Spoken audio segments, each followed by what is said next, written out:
К сожалению, YouTube удаляет это видео из-за нарушения авторских прав. Для того, чтобы посмотреть его, вам нужно перейти по ссылке в комментарии внизу под этим видео. Bir 70-80% manimcha xotirjamman. Zo'r. Da. Xo'p, o'zi boshlanishiga kirishib olish uchun shu savollarni berdim. O'zi qanaqa qilib boshlandi hamma narsa? Hamma narsa.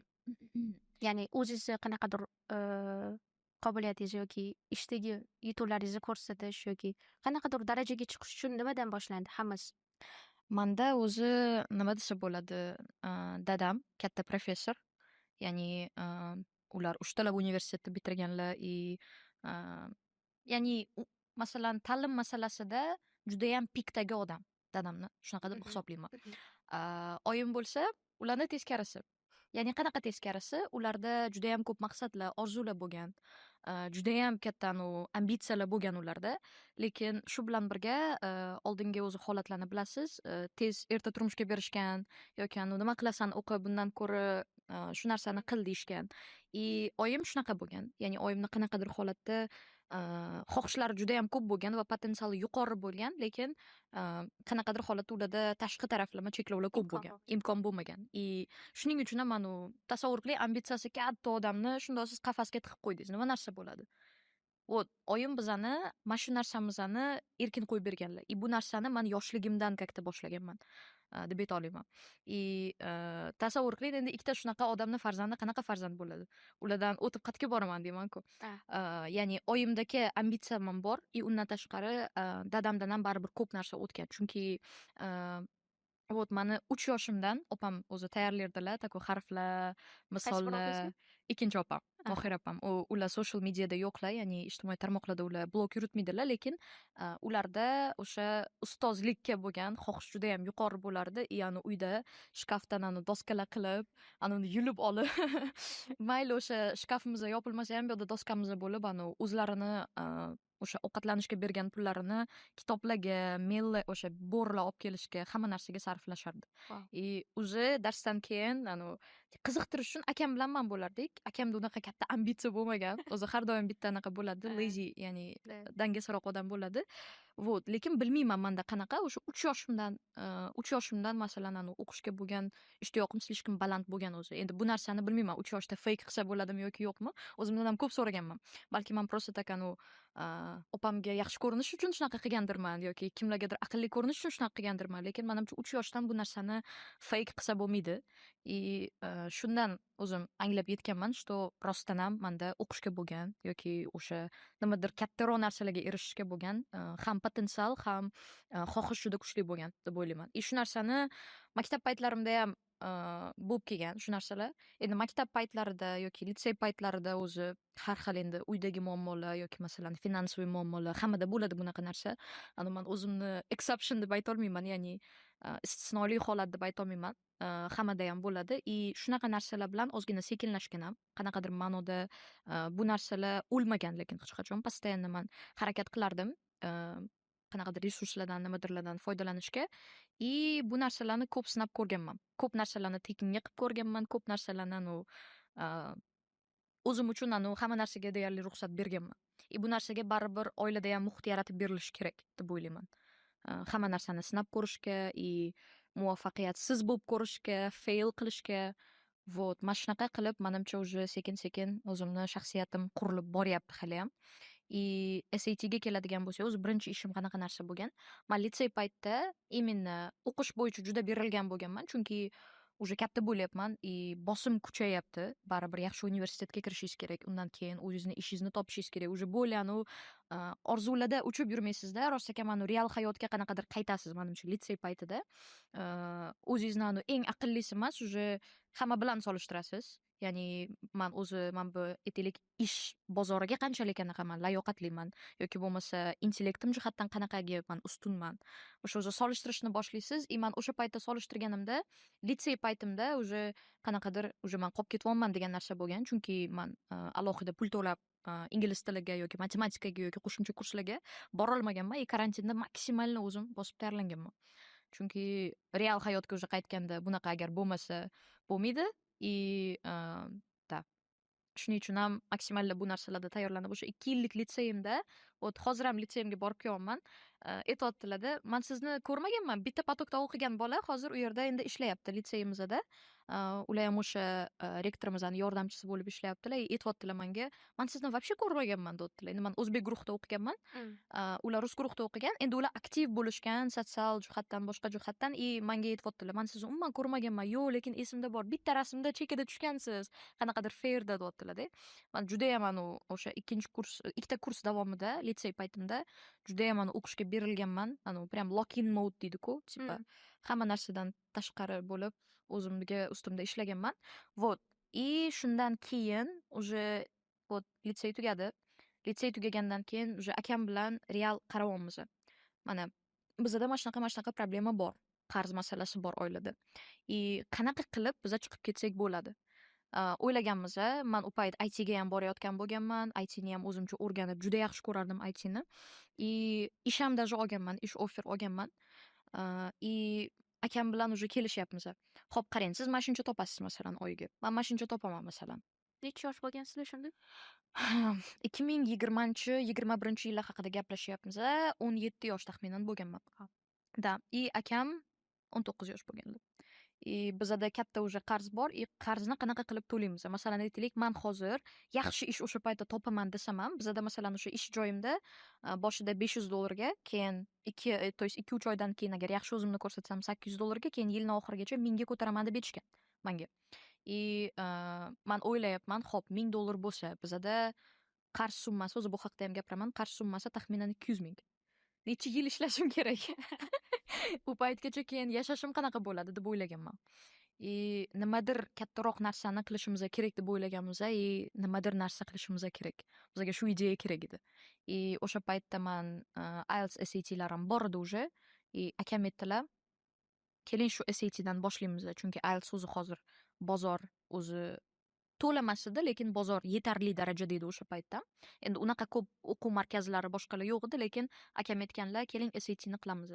Men realni aytaman, o'sha payt nima desa bo'ladi, dinni o'zi bilasizmi, diniy taraflama endi kirib borayotgan paytingizda, o'sha payt hijobga kirganman, masalan 2020 chuqur qaraysiz, juda ham chuqur qaraysiz, hamma narsani bitta ushlashga harakat qilasiz. Masalan, aytaylik, hijob o'rayapsiz, hijob o'rayotganingizda ham maksimalni perfect deymiz-ku, ideal bo'lishga harakat qilasiz hamma narsada. Bu yaxshi ham, lekin bu endi kirayotgan odamga menimcha yomon ham deb o'ylayman. O'zini qiyinlashtirib yuboradi juda ham.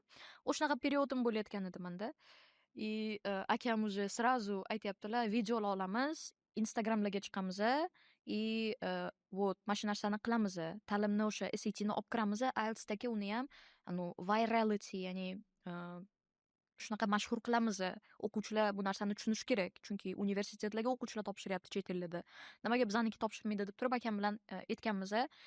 Men esimda bor, birinchi, ikkinchi videolar juda ham ko'p fail bo'lgan. Qanaqa fail bo'lgan? Videograflar bilan kelardik. Endi birinchi videoni katta tekinga qilardik. Tekinga olib ko'rish qanaqa? Bitta ko'raylik, agar yoqsa keyin pulini beramiz degan narsa bo'lardi. Olardik, men juda ham ko'rganman. Kanalingizda ko'rib chiqdim. Eng tepasida o'sha birinchi video bor ekan. Men boshqa hayratdan qoldim. Assalomu alaykum. Meni ismim Marifat. Juda monoton, qanaqadir xohlamasdan tushayotgandek. Juda ham. Chunki endi ochig'ini aytaman, o'sha paytda dinni endi o'rganayotgan paytimda, keyin juda ham hamma narsaga o'ta ideal bo'lishga harakat qilar, perfeksionist bo'lardim. Men o'ylardim, o'sha mediaga chiqish, o'zini qanaqadir ko'rsatish, xohu yaxshi taraflama, xohu yomon taraflama bo'lsin, bu yomon deb o'ylardim, to'g'risi aytsam. Keyin yana o'ylardim, 2-3 yildan keyin men masalan aytaylik, xohlab qolsam niqob taqishni masalanda, endi o'sha payt nima bo'ladi unda deb o'ylardim masalan. Bu yoqda Instagramda videolarim yuribdi. Keyin bu narsani o'zim keltirayotgan valueni, keltirayotgan o'zim qadr-qiymatni qizlar menga yozishni boshladi. Siz menga real motivatsiya berasiz.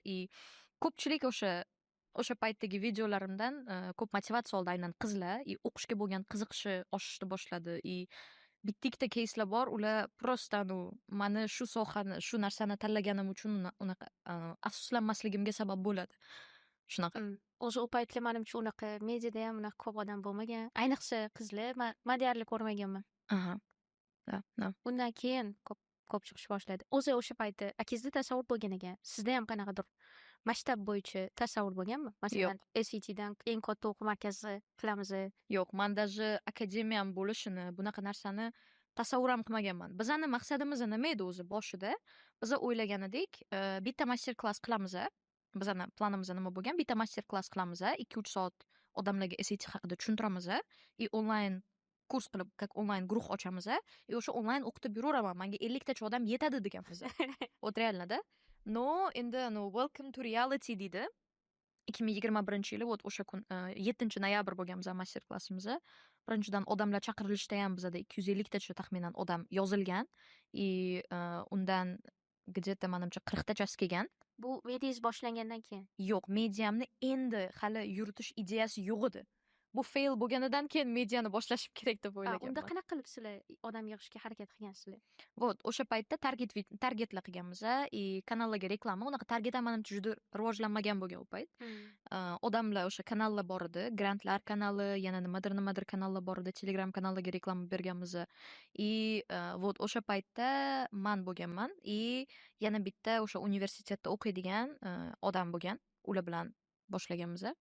U ham pocham. O'zimni pocham o'sha amerikanец pocham bo'lgan и o'shalar qanaqadir informatsiya bering, u yerdagi hayot, u yerdagi ish masalasi bo'yicha ozgina informatsiya bering deb turib qilganmiz. И juda yomon bo'lmagan, lekin odam yig'ish masalasida fail bo'lganmiz. Chunki Kutuvinglar bo'yicha. kutuvimiz bo'yicha biz endi bittada qilsak 50 ta odam bo'ladi deb o'ylaganmiz, lekin o'zi audiensni o'zi, ya'ni auditoriyani o'zi 40 ta birinchisida, ikkinchisida 20 ga yaqin manimcha odam kelgan. Umumiy holatda 60 ta, 70 ta odamdan 50 ta odamni endi o'ylab ko'ravering o'zingiz. Tim bo'lib birinchi martada baribir unaqangi birinchi marta sahnaga chiqyapman-da. Tushunishingiz uchun men litsey paytimda mani bir ikkita o'qituvchilarim даже gapirgan, senda qanaqadir travma bormi? Sen gapirayotganingda nima uchun bunaqa qaltirab gapirasan? degan Sotsiyofobiya bo'lgan. sotsiofobiya menda bo'lgan. Realni bo'lgan. Qo'limni masalan qaltirab ketardi. Просто tak dars paytida menga ustoz turib, ingliz tilidagi hozir o'qigan ikkita gapingizni aytib bering deganda, menda realni qo'lim qaltiragan. Ustoz menga aytganlar, "Sen yaxshimisan? Nimaga bunaqa nervous bo'lyapsan? Ya'ni nimaga bunaqa sen asabiylashyapsan? Senda qanaqadir travma bormi?" deb hammani oldida prям aytganlar. Keyin men ikki marta уже tushganman o'sha payt. Da shunaqa odamdan уже deyarli 1 yil ham o'tar o'tmas bunaqa odamga aylanganman. Tushunishingiz uchun. Tasavvur bo'lmagan sizda o'sha payti. Umuman birinchi marta o'sha sahnaga chiqyapman и baribir hammani ko'ziga qarab turish kerakmi, peshonasiga qarash kerakmi, to'g'riga qarash kerakmi, hech narsa menda bo'lmaganda. Yana endi o'sha payt ikkita bizada session bo'lgan. Birinchi ertalabkisi bo'lgan, keyin kechqurungisi bo'lgan. Birinchisi tugadi уже. Endi men oilam bilan qilganman. Akam bu yoqda turib, "Voy, dabdili bo'ldi" deyaptilar. Men hozir yana 2 soatdan keyin chiqishim kerak-da sahnaga. Уже demotivatsiya bo'lgan, men yig'layapman. Shunaqa narsalar bo'lgan. Da. Ya'ni birinchi o'zi shundan keyin biza mediani boshlashimiz kerak deb o'ylaganmiz. Tushunarli. No, sizda ham SATgacha qanaqadir qiz bola o'qish kerak emas degan narsalar sizga oilangiz tarafidan aytilganmi? Menimcha aytilmagan. Yo'q, bizada unaqa narsa bo'lmagan. Juda ko'pchilik menga yozadi-da, masalan, hijobis taraflama qanaqadir muammolar, nimadirlar bo'lganmi deb ham aytishadi. Men bilmadim endi, balki men umuman sizlarda situatsiyalardagi bo'lmagandirman-da. Oila taraflama menimcha yoki jamiyatimiz taraflama bilmayman, o'zimda bo'lgan imkoniyatlar taraflama. No, men bu narsani, ya'ni hijob aytaylik muammo bo'lishi mumkinligi haqida o'ylamaganman. Aytganman-ku, o'sha yaqinda ham istoriya qo'ydim. Bitta davlat idorasida, o'sha davlat idorasiga borib ishlayotgan paytimda men hijobda edim o'sha paytda. Hamma miting bo'lyapti. Mitingda meni turgizganlar. Men nimaga turganimni bilmayman. Turibman просто tak. Mana bizada shunaqangi zo'rmizaki, biza hijoblarga ham ruxsat beramiz deganda, men shunda hammaga qarayapman. O'tirganman. Tushunmaganman o'sha payt nima bo'lgan. Va men o'sha paytda o'ylaganman o'zimga, hijobga ruxsat berish bu qanaqadir katta muvaffaqiyatmikan deb o'ylaganman-da. Yo'q, lekin keyin qizlarni o'zini istoriyalaridan eshityapman. Ko'pchilik o'qishlardan chiqib ketgan buning uchun, kimdirlar o'zi xohlagan imkoniyatga erisha olmagan buni sababli. Ya'ni bizada lekin oilada unaqa narsa bo'lmagan. Masalan, dadam aytaylik o'sha olim odam. Ular nima desa bo'ladi, bizda oilada dinga unaqangi ochig'ini aytaman, unaqa qattiq emas. Ya'ni qattiq emas deganim qanaqa qattiq emas? Majburiyat yo'q. Cheklov yo'q, majburiyat yo'q. Cheklov bor. Masalan, aytaylik, normadan, odob axloq doirasidan tashqaridagi narsalarga oyim ham, masalan, adam ham aytadi bunaqa qilma deb turib. Lekin umumiy holatda, masalan, juda katta cheklovlar yo'q. Masalan, aytaylik, mani darsim 8da tugaydi. Aytaylik, 6da uyda bo'l yoki hijobingni mana shu paytdan o'ra degan narsalar bo'lmagan bizada. Hammamiz ongli ravishda bu narsani tushunib, ongli ravishda bu narsaga kelganmiz. Buning uchun men ota-onamga rahmat aytaman, ayniqsa oyimga. Zo'r. Nimaga o'zi boshida bu savol berdim? Masalan, odatda ota-onalar farzandini fikrini unchalik hurmat qilmaydi bizada ko'p holatda. Va tanlovlarini ham unchalik hurmat qilmaydi yoki tanlovlarini umuman chetga surib qo'yadi, o'zlarini aytganligini qildirishga harakat qilishadi. Shunaqa paytda o'zi bola qanday qilib o'zini ota-onasiga fikrini, tanlovini ko'rsatishi mumkin? Yoki ota-onasi baribir bola qanaqadir o'zini isbotlasa, menimcha ota-onasi ham rozi bo'lsa kerak. Sizda ham shunaqa bo'lgan? Masalan, qanaqadir xohishlaringizga uydagilar qarshilik qilishgan, siz qanaqadir o'zingiznikini o'tkazgan? Ta'lim jihatdan, imkoniyatlar jihatdan uydagilar umuman menda cheklov qo'yishmagan. Chunki aytganimdek, odamni o'zi ko'p narsaga erishgan odam, ta'lim bo'yicha, boshqa bo'yicha, oyim ko'p narsaga erisha olmaganlari uchun ham, tashqi bosim bo'lgani uchun ham bizga bemalol ruxsat beradilar bu narsaga. Вот реально. Lekin men judayam anaqa odamman-da. Ya'ni adventurous deyman, ya'ni sarguzashtni yaxshi ko'radigan odamman. Masalan, shanba kuni uyg'onib, ertalab velosiped uchgim keladi. Yoki yakshanba kuni ertalab uyg'onib, toqqa chiqib hiking qilgim keladi. Men o'zimni nima desa bo'ladi, hayotim bir tekis o'tishini xohlaydigan odam emasman, bu narsani bilasiz. Unaqa ham Shuning uchun mana hayotingiz unaqa o'tadi. Ma'rifat hayoti unaqa o'tadi. Shuning uchun ham oyim shu narsadan endi ozgina qiladilar, qo'rqadilar. Qo'rqadilar deganim qanaqa qo'rqadilar? Masalan, meni biladilar, tap tortmasligimni ko'p narsadan. Lekin shunaqa narsalarga mana ruxsat bermaydilar, oyim boshqa qilmaydilar. Nima qilasiz? Ko'plarni mavjud qilasiz.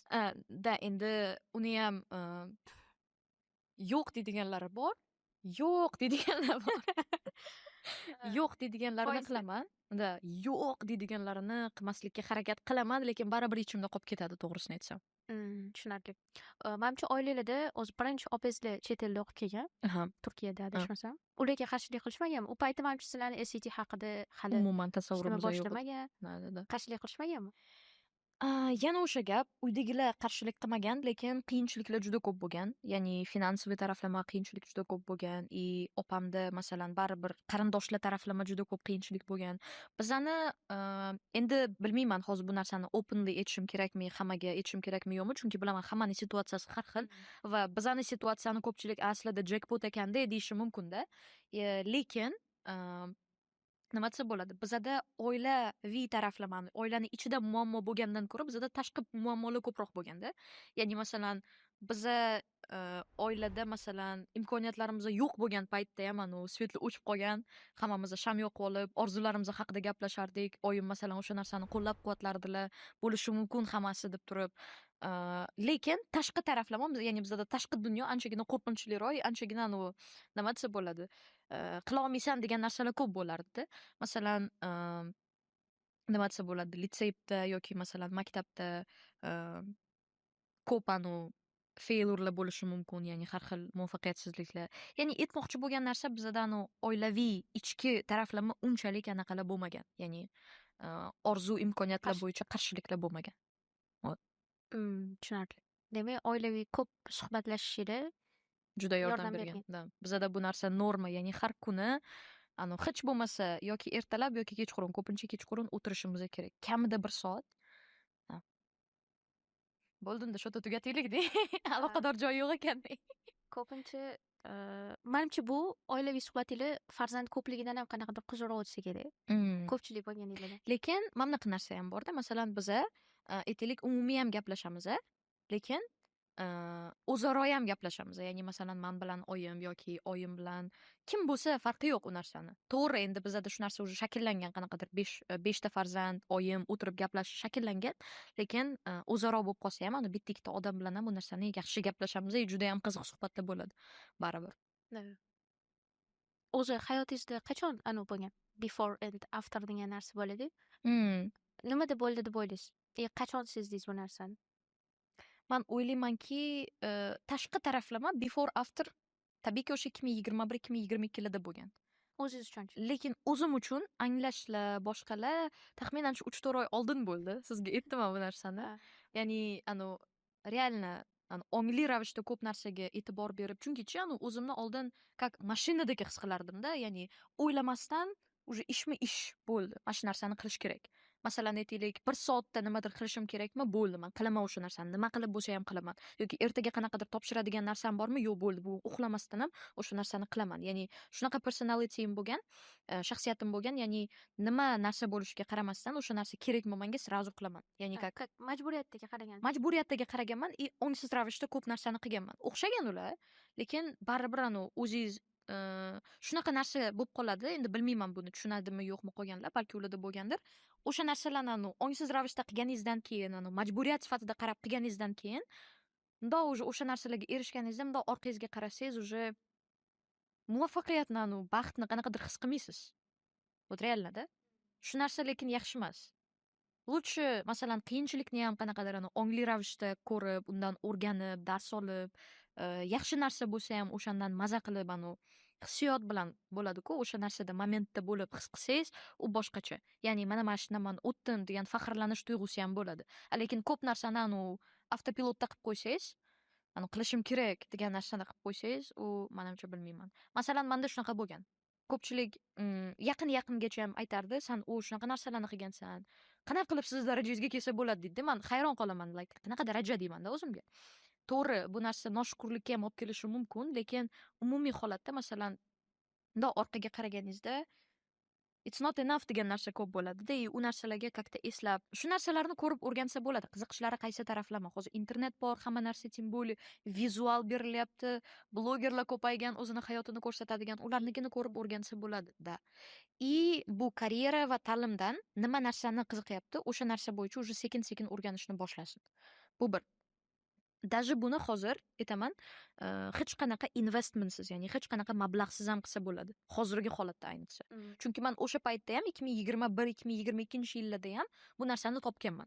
Shunchaki kommunikatsiyada borganman.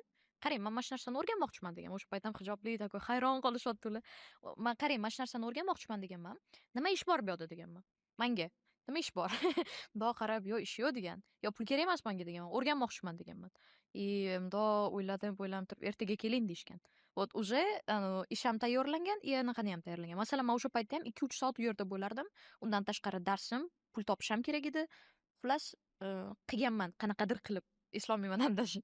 Xo'p, birinchi navbatda shu karyera ta'lim. Bu. Endi finans, ya'ni pul topish masalasida bilmayman, ko'p qizlarda menimcha bunaqa majburiyat yo'q, lekin majburiyat даже bo'lgan taqdirda ham buni ham olib ketsa bo'ladi. Lekin baribir karyera ta'lim bilan finans bitta bo'lgani yaxshi, keyinchalik. Chunki agar ikkita bo'lib qolsa, u qiyin bo'ladi. Chunki menda shunaqa bo'lganda, to'g'risini aytsam. Bu yerda hammani dars o'tishim, dars berishim bor, har kuni juda ko'p vaqtimni olyapti, lekin o'zimni passionim, ya'ni o'zim xohlagan karyera ta'lim masalasida qolib ketganman anchagina. Bu narsa menga stress bergan juda ko'p. Demak, bu narsani aytdim. Karyera ta'lim finans. Finans bo'yicha ham qo'lingizdan nima keladi? Yana bitta narsani aytaman, o'sha finans masalasida hozirgi holatingizda masalan, sizni nima eng tez finansga olib chiqadi? Agar sizni vaziyatingiz shunaqangi finansni tezroq so'raydigan bo'lsa, ya'ni уже сразу moliyaviy nimadirga erishishingiz kerak bo'lsa, menimcha eng yaqin bo'lgan stepni tanlaganingiz yaxshi. Chunki menda o'sha paytda bor edi, mana IT sohasi bo'yicha, IT sohasini o'rganib, уже ishlarga topshirayotgan paytim edi. lekin uni man oxirigacha olib keta olmaganman. Bu narsadan qanaqadir afsuslanganman ham ko'p. Lekin menda bu yoqda o'qitish ham bor edi. Ya'ni o'qitishni anchadan beri qilib yurgan edim, уже tajribam bor. Shuning uchun ham уже сразу bu narsaga yetib kelsam bo'lardi. Ya'ni sразу moliyaviy qanaqadir erkinlikka chiqsam bo'lardi. Вот, o'sha narsani man tanlaganman. Chunki menda majburiyat bor edi bu narsa, ya'ni qilishim kerak bo'lgan. Demak, aytganimdek, o'sha finans, karyera, ta'lim va undan tashqari qarang, juda ko'pchilik именно qizlar, endi bilmayman buni faqatgina tashqi taraflama uhud deb tushunishadi, lekin o'zingizni sog'lig'ingizda va tashqi ko'rinishingizda baribir ishlashingiz kerak deb o'ylayman.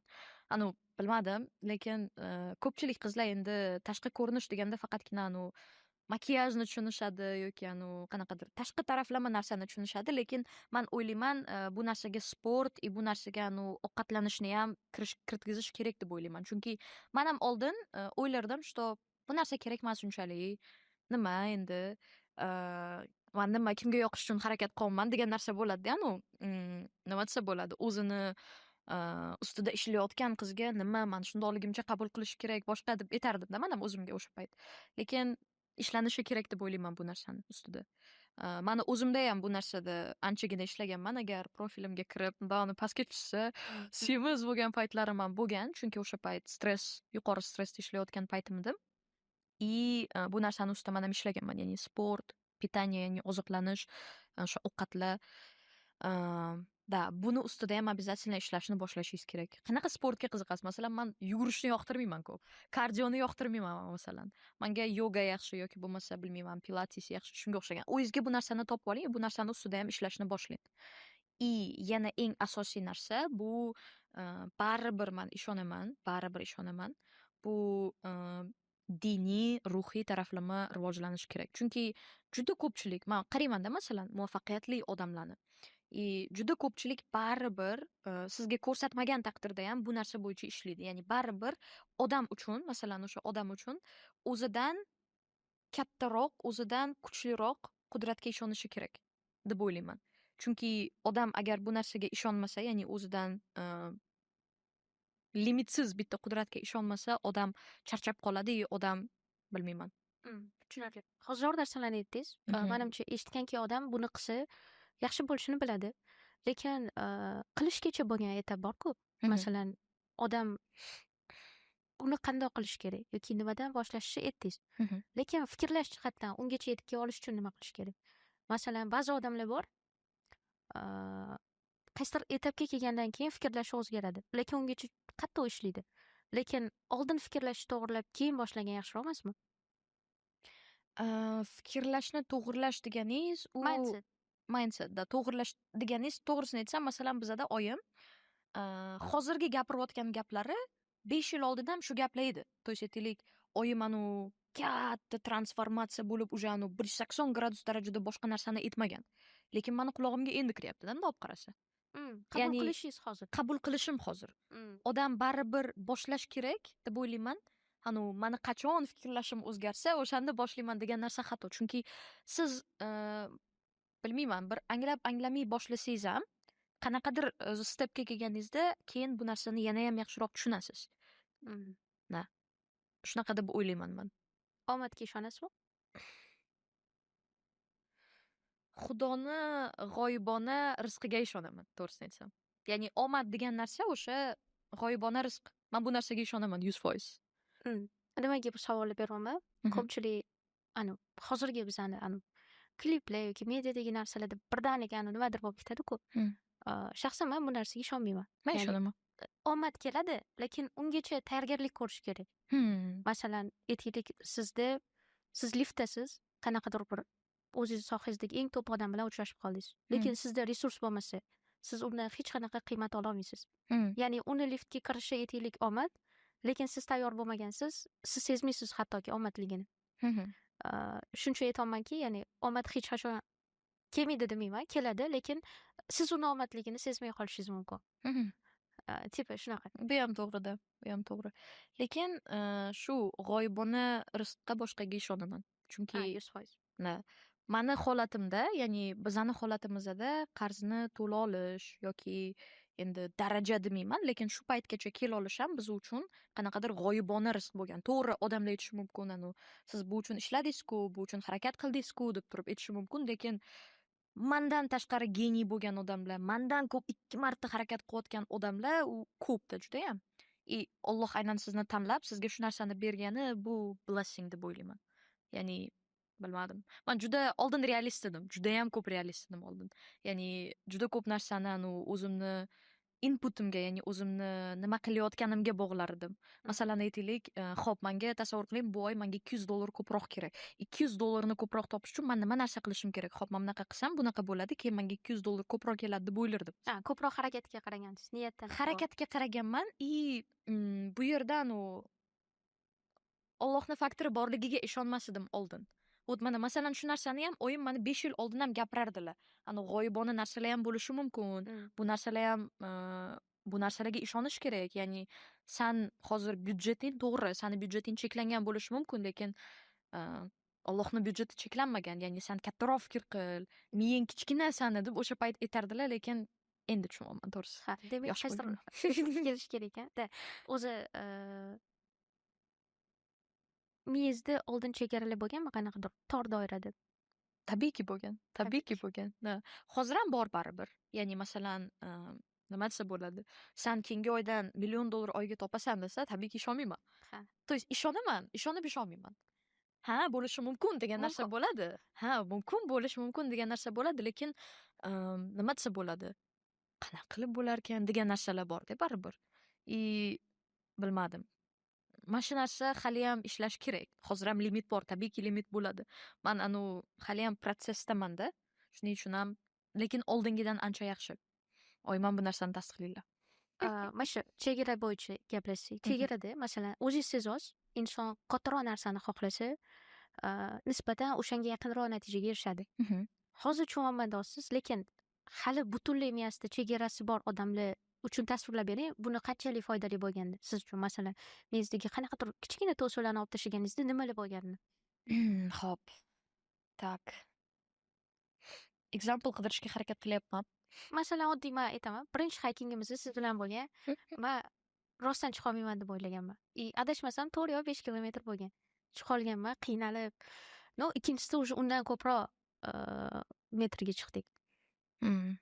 Shunga o'xshash misollar bormi demoqchiman. Hozir o'ylaydigan anaqam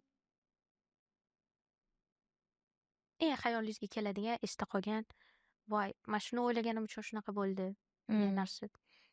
Yo'q, lekin hozir kelmayapti cho'ta. Kelmayapti. Hozir kelmayapti.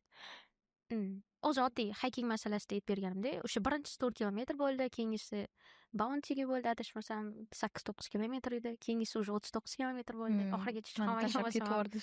Ya'ni aytmoqchimanki, qilib bo'lmaydi degan narsa bu yolg'on narsa ekan. Men shunaqa deb o'ylab qoldim. Endi men to'g'risini aytsam, aytganimdek, sizda 3-4 oyni bu yog'ida bo'ldi bu narsa menda. Natijani menimcha endi hali ham ko'ryapman. Ko'p narsa bo'yicha. Menda hozir katta o'zgarish ichimda bo'ldi. Bu narsa hali physical, ya'ni hali unaqangi tashqi taraflama hali aks etmadi to'g'risini aytsam. Bu narsa hali ham protsessda. Nimalarda aks etishi mumkin masalan? Nimalarda aks etishi mumkin? Yutuqlarimda aks etishi mumkin, tabiiyki. Yoki bo'lmasa, men o'ylab yurgan proyektlarda aks etishi mumkin. Ha, endi keldi. Men juda ham xohlayman-da, ya'ni o'zim qanaqa odamman? Menga masalan, yoqadi menga masalan biznes vstrechalar yoki kimlar bilandir mashhur odamlar bilan ko'rishish, boshqa qilish. Yoqadi menga, lekin undan ham ko'ra ko'proq masalan ilmiy environmentda, ilmiy atmosferada bo'lish ko'proq yoqadi. Men bu narsani hech qachon bo'lmaydi deb o'ylaganman. O'ylaganmanki, faqat men shu o'quvchilar bilan o'zi qolib ketaman. Faqat ularga dars berib yuraman yoki faqatgina social media uchun qanaqadir o'zim biladigan mavzularda gapirib chiqaman. O'zimni men qanaqadir yomon his qilardim o'sha payt. Masalan, tasavvur qiling, sizni Mac'ingiz bor-da, juda zo'r, kuchli Mac, oxirgi generation, lekin siz uni faqatgina YouTube video ko'rishga ishlatyapsiz. Shunaqa deb o'ylaganman o'zimni. Ya'ni meni potensialim ko'proq, lekin nima uchun men bunaqa deb o'ylaganman. Lekin imенно mana shu nima uchun bo'lmirkan, bo'lishi mumkin deb o'ylaganimdan keyin, masalan, hozir men laboratoriyada O'zbekistondagi o'sha eng yaxshi laboratoriyalarda stajirovka qilyapman. Shunaqangi krugdagi odamlar bilan bir xil endi bir xil demayman hali, lekin o'shalarni orasidaman-da. Ya'ni bu narsa menga qanaqadir wow narsa bo'ldi. Man o'ylaganman, buni yaqiniga ham kela olmayman deb o'ylaganman. Chunki baribir o'zingizni holatingizni o'zingiz bilasiz-ku. Mana unaqa odamlar seryozni ham olmaydi deb o'ylaganman-da. Ya'ni man kimman? Ular uchun qanaqadir shunchaki social mediada ijtimoiy tarmog'i bor bo'lgan bitta ikkita narsani gapirib chiqadigan odam deb o'ylashganda, endi o'zim bilan ularni anchagina farqi bor deb o'ylaganman. Lekin shu narsani qanaqadir nima uchun bo'lmas ekan bo'ladi. Ya'ni mo'jizalarga qanaqadir ishonishni boshlaganimdan keyin mana shu narsa menga sinab ko'rgandan keyin bilyapsiz o'xshashini. ham sinab ko'rgandan keyin oldin man masalan ishonmas edim. Qanaqadir sizda o'sha resurslaringiz bo'lmasa, aqliy jihatdan salohiyatingiz yetmasa, boshqa qilmasa, Alloh sizga bersa ham siz o'sha narsani qabul qila olmaysiz deb o'ylardim. Lekin hozir nima narsaga ishonaman? Mo'jizalar bor narsa, ya'ni Alloh sizga berishi mumkin. Faqat siz ozgina harakat qilib, unga ishonishingiz kerak. Eng asosiysi ishonish. Ishonish degan narsa qanaqa ishonish? O'sha narsa bo'ladi deb emas. Alloh menga o'shani eng yaxshisini beradi deb turib, o'sha narsa даже o'xshamasa ham yaxshiroq narsa kutyapti degan narsada menga xayrliroq, yaxshiroq narsa bor deb ishonish. Chunki ko'pchilik ishonish kerak deganda, yo'q, menga точно o'sha bo'ladi deb turib o'shani vizualizatsiya qilishadi, o'shani o'ylashadi. Agar o'sha bo'lmasa, уже ishonch sinadi-da. Men o'zimda ham bu narsa ko'p bo'lgan, to'g'risini aytaman. Endi, to есть men yaxshi odam bo'lganimda yoki men yaxshi harakat qilganimda bu bo'ladi. Ha, shunaqa narsa, ya'ni Alloh qanaqadir meni jazolayapti degan narsa bo'ladi-da. Lekin hozir уже boshqacha fikrdaman, ya'ni hozir naborot, u yaxshiroq biladi menga yaxshiroq narsani beryapti. Tanlab beradi yaxshiroq narsa. Yangi narsalar demak sizni ko'proq baxtli qiladi. Yangi narsalarni o'rganish, yangi sayohatlar, Judayam. yangi energetik qanaqadir mashg'ulotlar. Aha. Men bilmayman, shu odatim yaxshimi yomonmi, buni ham bilmayman, lekin bitta bir xillikni unaqa yoqtirmayman. Seziladi. Ma'rifatli hayot tasavvur qilishinglar uchun aytaman, biz bir haftada yoki 2 haftada bir marta ko'rishsak, banda hali bitta yangilik bo'lmagan bo'ladi, lekin ma'rifatda eng kamida 5 ta yangilik bo'ladi. Eng kamida. Ya'ni shu darajada hayotingiz tez. Men masalan zo'r deb o'ylayman bu narsani. Aytasiz-ku, siz nima o'tirasiz? Men chunki nisbatan bitta narsaga ko'proq e'tibor qiladigan, bir xillikni ko'proq yaxshi ko'radigan odamman.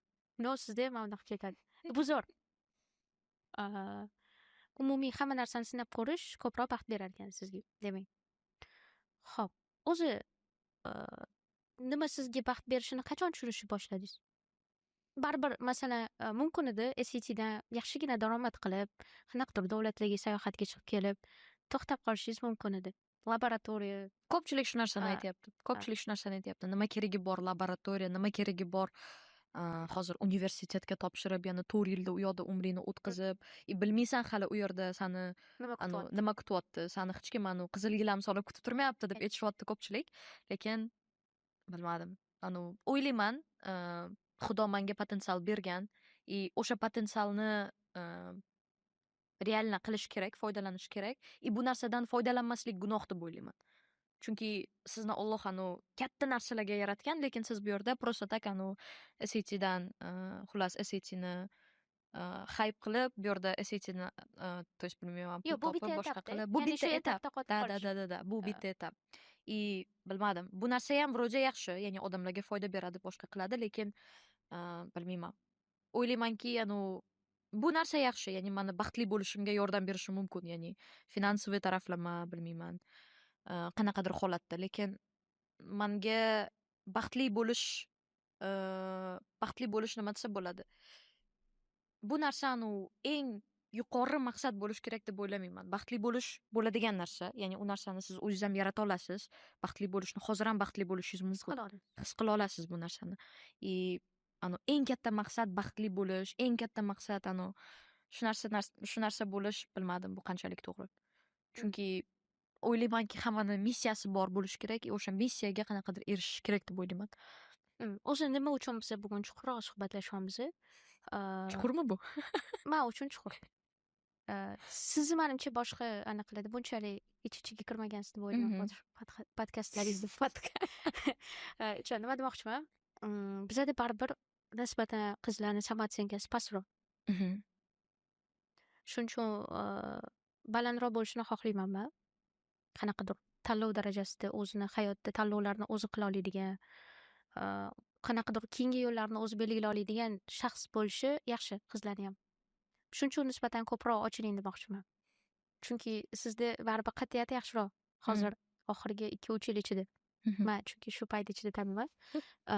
Nima insonni shaxsiyatida qanaqadir o'zini individual shaxs deb bilib, tanlovlarni o'rtaga qo'ya olish uchun nima aytaylik sabab bo'ladi bu narsaga?